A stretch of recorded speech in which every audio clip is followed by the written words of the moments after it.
E aí pessoal, tudo bem? Bom, vamos falar de Fórmula 1 porque na última terça-feira completou-se 30 anos do Grande Prêmio do Japão de 89. É uma corrida que é muito lembrada porque foi a corrida em que o Prost bateu no Senna e o Prost foi campeão do mundo, né? O Senna continua na prova, ganha a corrida, mas ele é desclassificado e o Prost se consagra tricampeão do mundo, né? Havia conquistado 85, 86, daí completou com 89, depois ele conquistaria 92, o Tetra. O Senna, que era o atual campeão do mundo, perdeu ali a chance do bicampeonato, mas depois conquistou o bi em 90 e o tri em 91. Ele poderia até ter tido o Tetra seguido se conquistasse em 89. Uma corrida que até hoje é muito falada, muito lembrada por esse acidente e tudo, e que existe até assim, muitos comentários que até em alguns casos até exageram um pouco ao tratar como fato o que é uma avaliação, uma opinião, e que trata como... e que assim, exagera um pouco algumas coisas, assim, alguns fatos que até nem são reais, que são considerados ali na discussão. Então vou falar um pouco sobre isso, tá? Só para deixar logo de cara uma opinião rápida, depois eu ao longo do vídeo eu explico melhor, tá? Mas assim, eu acho que o Prost bateu de propósito no Senna, tá? Eu acho que o Prost bateu, mas eu acho que ele bateu. Não existe uma confirmação dessa informação. Tipo, o Prost nunca admitiu isso, tá? É só uma avaliação da manobra. Tudo indica que o Prost bateu no Senna de propósito, claramente para ali definir o título mundial, tá? Mas para entender melhor todo o cenário, é preciso voltar até o começo do ano, né? O Senna foi campeão do mundo em 88 e ele teve uma relação muito boa com o Prost. Foi uma disputa muito leal. Os dois juntos ganharam 15 das 16 provas. E só não ganharam 16 porque no Grande Prêmio da Itália o Senna estava ganhando. Ele estava com uma queda, o Prost tinha quebrado. O Senna estava ganhando. Ele estava perdendo nas últimas voltas. O Berger, que estava na Ferrari, estava se aproximando dele. E ele tenta uma ultrapassagem sobre o Jean-Louis Schlesser, um francês que estava correndo como tampão na Williams. Naquele ano ele estava substituindo o Mansell, que o Mansell não pôde correr aquela corrida, e o Schlesser fecha a porta do Senna, ele que era retardatário, os dois batem e o Senna sai da prova e o Berger ganha. Senão, muito provavelmente, faltavam 3 voltas para acabar a corrida, muito provavelmente o Senna teria ganhado aquela corrida e daí a McLaren teria vencido as 16 provas do ano, que seriam feito inédito. E até hoje não se repetiu uma equipe, até hoje isso não aconteceu, uma equipe vence todas as provas, né? A Mercedes já chegou muito perto, a Ferrari também, mas nunca aconteceu, tá? E a relação do Prost com o Senna foi muito cordial, teve algumas disputas duras, mas foi cordial. A coisa desandou em 89, né?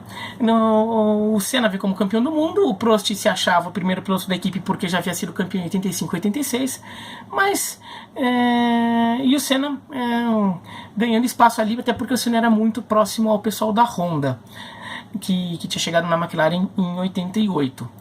No Grande Prêmio do Brasil, que foi a primeira corrida, o Senna já começou mostrando o que foi um pouco o ano dele. Foi um ano de muitos altos e baixos. Não foi um bom ano do Senna no geral, tá? Foi um ano de momentos geniais com momentos de bastante falta de foco, de concentração. Assim, não foi um ano consistente do Senna, e o Prost estava aproveitando isso, né? No Grande Prêmio do Brasil, o Senna larga na pole, mas ele larga mal, né? O Berger e o Patrese, que vinham logo atrás no grid, vão dividir a primeira curva, o Grande Prêmio do Brasil, em Jacarepaguá, tá? Então a primeira curva era uma curva fechada à direita. Os três vão dividir a curva. O Senna tenta enfiar o carro dele ali, acaba perdendo o bico do carro, acaba tendo um acidente e o Senna perde o bico do carro. Naquela época, perder o bico não era como hoje, que daí você para lá no box, vê um bico novo lá, ele desparafusa, põe um novo em 10 segundos. Naquela época demorava muito. Na verdade, até desenvolveram melhor essa tecnologia, não foi muito tempo depois desse acidente não, tá? Começaram a ter a tecnologia para colocar um bico novo rápido, né? Então, o Senna bateu, o Senna ficou para trás. O Senna faz uma volta ali sem bico, vai pro box, ele perde 2 voltas para trocar o bico, volta, não chega a perder 2 voltas, perde quase 2 voltas, mas volta andando mal, ele fica 2 voltas atrás, volta pro box, mexe de novo no bico, daí sim o bico ficou bem colocado ali, a coisa funcionou. E o carro começou a andar. A McLaren tinha o melhor carro, né? E o Senna começa a voar, começa a passar todo mundo. Inclusive o Senna chega até a passar o Mansell, que vence aquela prova com a Ferrari. E o Senna tira uma volta do Mansell, mas ele estava 3 atrás, ele terminou 2 atrás, ele termina em 11º aquela corrida, né? Então já mostrou assim, o Senna forçando demais na primeira curva, que ele largou mal, ele podia ter tirado e deixasse para resolver depois, ele ia acabar ganhando a prova, pelo menos tinha boa chance disso, o carro dele era o melhor. E no final das contas ele acabou ficando para trás, e muita gente até conta aquela prova como uma corrida de abandono do Senna, mas na verdade ele terminou em 11º. A festa brasileira, no caso, foi garantida pelo Maurício Gugelmin, que foi 3º colocado com a Martin naquela prova, o único pódio da carreira do Gugelmin. E salvou também a Globo, porque a audiência da Fórmula 1 naquela época era tão grande que a Globo aproveitou que ela queria lançar um novo programa com muito barulho. Então ela aproveitou o Grande Prêmio do Brasil. Ela aproveitou para lançar esse programa na sequência do Grande Prêmio do Brasil, porque todo mundo ia ver o Grande Prêmio do Brasil de Fórmula 1 para ver o Senna ganhar, tudo. O Piquet não teve um bom ano em 89, mas ainda era visto como um brasileiro de ponta, né? Tanto é que ele volta a ganhar corridas em 90, né? E ele estava num carro ruim só em 89. Então tinha essa expectativa, né? E a Globo lançou um novo programa assim, pegando a audiência gigantesca do Grande Prêmio do Brasil e empurrando essa audiência para o novo programa que estava sendo lançado, o Domingão do Faustão. Então, o Domingão do Faustão estreia em março de 89, pegando carona no Grande Prêmio do Brasil. E o Gugelmin salvou um pouco a pátria lá com o seu único pódio na carreira. E o resto da temporada do Senna acaba sendo assim muitos altos e baixos, né? No Grande Prêmio de San Marino, o Prost assume a ponta e logo na primeira volta o Senna ataca o Prost, passa o Prost e ganha o Grande Prêmio de San Marino em Imola. E ali que desanda o relacionamento do Prost com o Senna, porque o Prost alegou que eles tinham combinado que eles não se atacariam no começo da prova. Eles só se atacariam depois, ao longo da prova, que no começo da prova, quem largasse melhor e ficasse na frente poderia teria alguma tranquilidade que não seria atacado logo no começo. O Prost acusa Senna disso, o Senna falou que não tinha combinado nada, e dali que começa a desandar a relação dos dois, tá? Mas o Senna ganha o Grande Prêmio de San Marino. E a temporada do Senna fica nessa, né? Daí o Grande Prêmio de Mônaco o Senna ganha com uma grande vantagem sobre o Prost, mais de 1 minuto de vantagem. Mas ele também tem alguns momentos ruins. Então, por exemplo, ele roda sozinho e abandona o Grande Prêmio da Inglaterra. Depois ele ganha o Grande Prêmio da Alemanha, um Grande Prêmio que estava na mão dele. Daí ele vai trocar o pneu, a McLaren erra na troca de pneu, ele cai para 2º lugar, mas depois ele recupera a ponta e ganha a corrida. Então o Senna chega na segunda metade do campeonato com um retrospecto curioso, que assim, todas as provas que ele terminou, aí, por isso que eu estou considerando o Grande Prêmio do Brasil, faz de conta que o Grande Prêmio do Brasil ele não terminou. Todas as provas que ele terminou, ele ganhou. Só que todas as que ele não ganhou é porque ele não terminou, ou teve esse Grande Prêmio do Brasil que ele bateu. Então o Senna estava muito inconsistente, e o Prost dominava a classificação com alguma vantagem, porque o Prost era consistente. O Prost ganhava provas, mas quando não ganhava ficava em segundo, ficava em terceiro, né? Então o Prost ia somando muito pontos, o Prost estava abandonando pouco, né?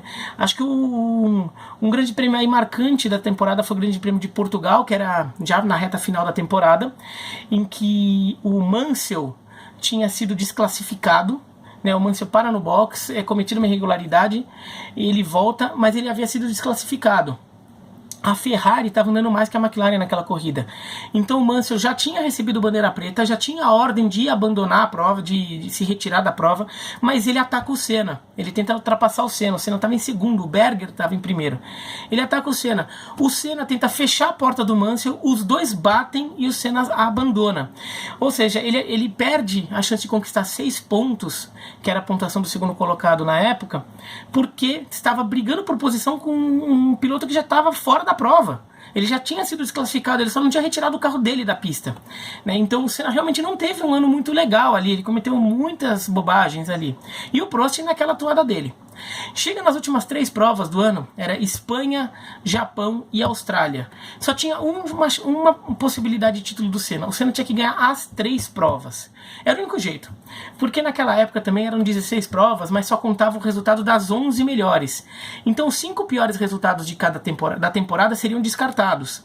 O Senna não ia descartar nada, porque os 5 piores resultados dele eram 5 abandonos. Ele tinha abandonado muita prova naquele ano, né? Então ele tinha um monte de vitórias e um segundo lugar ali que ele acabou conseguindo na reta final da temporada para somar ponto. Enquanto isso, o Prost ia jogar fora pontos, porque ele tinha pontuado em quase todas as provas, então ele ia ter que desperdiçar alguns pontos. Então o Senna chega nas últimas 3 provas precisando ganhar as 3, independentemente do resultado do Prost. Era só isso que o Senna tinha que fazer, ganhar as 3 provas. Só entre aspas, né? O Senna ganha o Grande Prêmio da Espanha. E no Grande Prêmio do Japão, na largada, o Prost passa o Senna, né, na largada. E isso era uma coisa que já era meio esperado, porque o Senna reclama que a posição de largada no Japão era ruim para o pole position. Ele reclama antes da prova. Fala que era o lado... O pole largava por dentro da reta, e lá era muito sujo, então a tração não era boa, quem largasse por fora teria vantagem.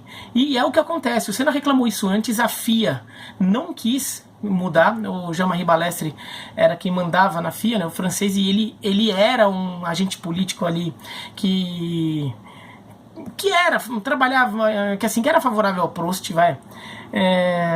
Aqui no Brasil se desconfiava muito das decisões dele, e eu acho que havia razão em muitas delas.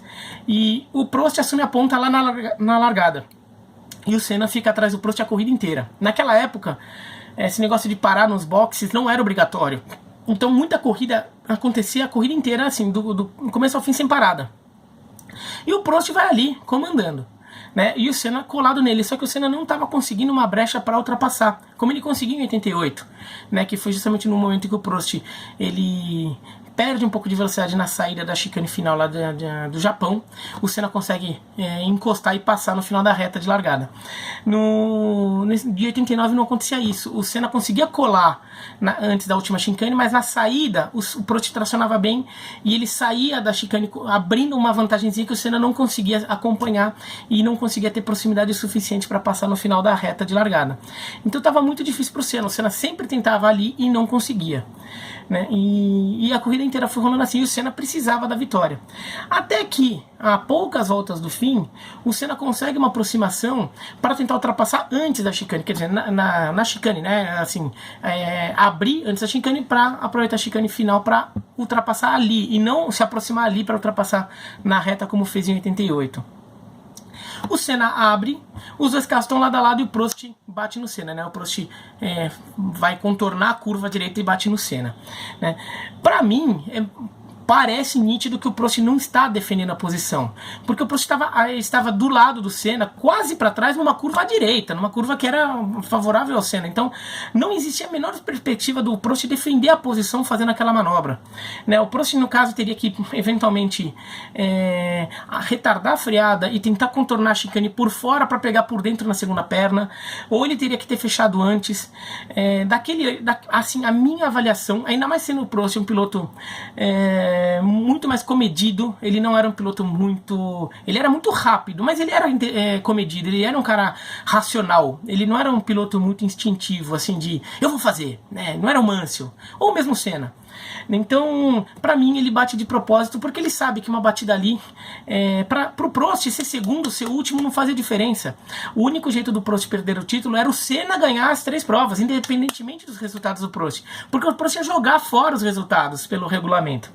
Então, o Prost, pra mim, joga o carro pra bater no Senna. Os dois carros batem, o Prost abandona e o Senna pede para o carro ser empurrado, e o Senna, ao invés de voltar para contornar a chicane e seguir na prova, o Senna passa pela chicane, né? Ele corta a chicane, tendo que desviar de obstáculos que tinham ali, algumas barreiras ali, ele tem que desviar, então que assim, ele perde tempo na verdade, né? Não é que ele passou reto ali, mas ele contorna ali, dá uma volta, né? Com o carro meio arrebentado, bico quebrado, vai pro box, daí já tinham trocado o bico rápido, né? Já tinha um jeito melhor para trocar o bico rápido, trocam o bico rápido, ele volta, o Alessandro Nannini da Benetton tinha assumido a ponta e o Senna volta alguns segundos atrás do Nannini, só que o Senna aproveitou e trocou o pneu também. O Senna tá com um pneu novinho, carro leve, né, e não tinha reabastecimento na época, e daí o Senna vem a milhão e a 2 voltas do fim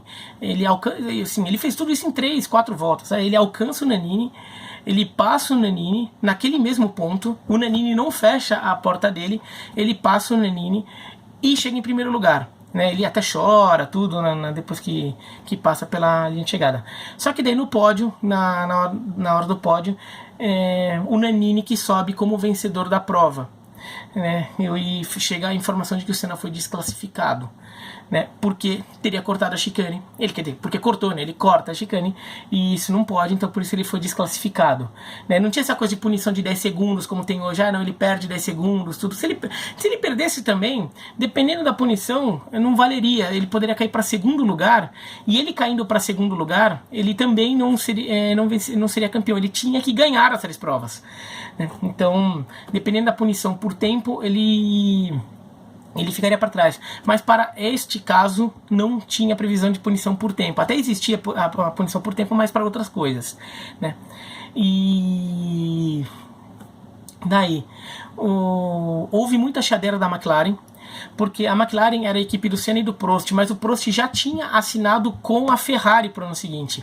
Já se sabia que o Prost não seria um piloto da McLaren no ano seguinte. Então, a McLaren claramente fica do lado do Senna, porque a McLaren quer que o Senna seja campeão. A McLaren entra na justiça, tipo no STJD, e argumentando para devolver o resultado do Senna. Enquanto isso está rolando, tem o Grande Prêmio da Austrália. O Grande Prêmio da Austrália acontece e o resultado do Grande Prêmio do Japão ainda não tinha sido julgado. Ou seja, o Senna tecnicamente ainda tinha esperança de ser campeão do mundo. Ele tinha que ganhar na Austrália e o resultado do Grande Prêmio do Japão ser revertido. Daí o Grande Prêmio da Austrália é um dilúvio que assim, nos padrões de hoje não haveria corrida, mas na época eles corriam. Assim, caiu um toró desgraçado, assim, se você for ver cenas da corrida, tá tudo escuro assim. O Prost meio que se nega a correr, ele dá uma volta e abandona. O Prost era péssimo de chuva e ele não via motivos para correr porque ele já se considerava campeão do mundo, até porque ele tinha uma ideia mais ou menos bem embasada de que o resultado do Japão não seria revertido. Ele abandona depois de uma volta, dá uma volta e abandona. E o Senna continua correndo. E o Senna corre para ganhar, porque era a chance do Senna ser campeão do mundo. Ele lidera a prova, só que em um determinado momento tava com tanta chuva, que ele nem via os carros na frente dele. A corrida foi em Adelaide, no circuito de rua de Adelaide, não era em Melbourne, onde ela é hoje. O circuito de rua de Adelaide tinha uma reta bem grande. No final dessa reta, e que era bem larga, dava para passar lá. No final dessa reta, os retardatários freiam, o Senna tá recebendo aquele monte de spray d'água na frente dele, ele não percebe e ele atropela o piloto. Eu acho, foi um pouco de memória, eu acho que foi o Piercarlo Ghinzani, da Osella. Osella era uma Minardi, era equivalente a Minardi, tinha Minardi na época, mas tinha Osella também, que era uma equipe italiana bem de garagem mesmo, que ficava lá no fundo do grid. Eu acho que é o Piercarlo Ghinzani da Osella que ele abalroa, ou foi Stefano Modena da Brabham, foi um dos dois ali que ele acertou. Ele acerta, perde a suspensão dianteira, ou seja, abandonou a prova. Ele abandona a prova, não tem jeito, o carro quebrou de vez. E ali, tecnicamente, assim, ali foi a certeza absoluta que o Prost foi campeão do mundo. Porque mesmo que o resultado do Grande Prêmio do Japão fosse revertido, o Senna não tinha ganhado o Grande Prêmio da Austrália, então ele não poderia ser campeão do mundo. O Grande Prêmio da Austrália fica com o Thierry Boutsen, o belga da Williams, ele fica com a vitória. Foi a segunda vitória da carreira dele, a segunda vitória naquele ano. Ele também tinha vencido o Canadá, que também foi um baita dilúvio. E ali acabaram as chances do Senna. Acontece o julgamento, a McLaren argumenta que o Senna tomou, e eu achei o argumento da McLaren válido. Eu não sei do ponto de vista legal, jurídico, das leis da FIA, tudo, mas do ponto de vista da argumentação é válido. Que o Senna fez aquilo, o Senna não ganhou tempo fazendo aquilo, ele não ganhou, e ele faz aquilo por segurança, porque se ele tivesse que voltar para o traçado, ele tinha que vir de ré, ele tinha que vir, de ré não, ele tinha que vir do contrário, na contramão, porque ele teria que dar meia volta, voltar para a pista na contramão para fazer a chicane, né? Então seria um perigo muito grande, e o Ron Dennis, até na apresentação em vídeo, mostra a cena de vários grandes prêmios, de várias categorias, incluindo da Fórmula 1, em que por questão de segurança, em determinado momento é liberado que os carros passem, cortem a chicane, porque a pista está obstruída, tem um acidente, insegurança, então os carros cortam a chicane desviando dos obstáculos que eram colocados, mas isso foi liberado numa situação excepcional, e aquela seria uma situação excepcional, mas a FIA não aceita os argumentos, também não ia fazer muita diferença naquela altura, o Prost já era campeão do mundo, e a vitória fica com o Prost, né? Então, assim, aquele acidente não tira o título do Senna, ele tira as chances de título do Senna, porque mesmo que ele não tivesse acontecido, a chance de ser campeão seria muito pequena, tá? Porque talvez o Prost não tivesse largado o Grande Prêmio da Austrália, talvez ele tivesse tentado correr, e principalmente o Senna não ganhou o Grande Prêmio da Austrália tentando ganhar, porque ele ainda tinha chance de título, ou ele se via com chance de título, e a única chance dele que ele tinha de tentar uma esperança final era ganhar aquele Grande Prêmio, né? Mas o Senna acabou não ganhando, e depois para a temporada de 90, 91, quando esse descarte de pontos é retirado do regulamento, o Senna até fala que tinha que mudar o estilo de pilotagem, porque assim, com o descarte de pontos, valia a pena você ser muito agressivo e eventualmente acabar abandonando ou perdendo uma outra corrida por causa disso, porque o importante era vencer muito, porque depois você ia te jogar fora os seus 5 dos seus abandonos ou resultados ruins. Então ficar ali fazendo uma corrida consciente para ficar em quarto lugar, você ia descartar, você ia jogar fora esses pontos, né? Quando o descarte de pontos é retirado do regulamento, e foi logo depois dessa temporada, o Senna mesmo fala, não, agora tem que mudar, porque agora esses 3 pontinhos do quarto lugar, 4 pontinhos do terceiro lugar, eles são importantes, porque eles vão contar para a disputa de título.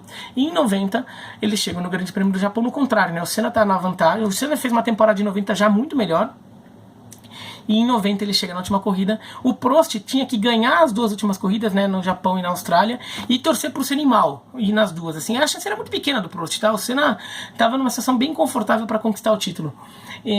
O Prost de novo passa o Senna na largada, no Senna era pole, o Prost passa por o mesmo motivo da pista suja, que o Senna já tinha reclamado no ano anterior, só que daí o Senna, como o Senna podia se dar o luxo de abandonar, porque quem não podia abandonar era o Prost, o Senna força a entrada ali na curva, para que o Prost batesse nele. O Senna admitiu que fez isso de propósito também, que ele fala que foi um troco pelo Prost. O Prost não assumiu que bateu em título, mas eu acho que isso bateu mesmo de propósito, tá? Então eu nem condeno o Senna por ter tomado a mesma atitude em 90, até porque são 2 acidentes que pela natureza deles não seriam acidentes perigosos. Tanto de 89 quanto de 90, era claramente uma batidinha que quebrava o carro, forçava o adversário a abandonar ou a perder muito tempo, mas não tinha riscos de ser um acidente muito grave, né? Nem era um acidente em alta velocidade, por exemplo, né? Era um acidente contornando curva, tudo. Mas assim, é isso. Espero que tenha ajudado a elucidar algumas dúvidas, algumas questões aí sobre essa disputa. Essa rivalidade do Senna com o Prost é uma rivalidade ainda muito falada, muito vista como a maior da história da Fórmula 1, uma das maiores.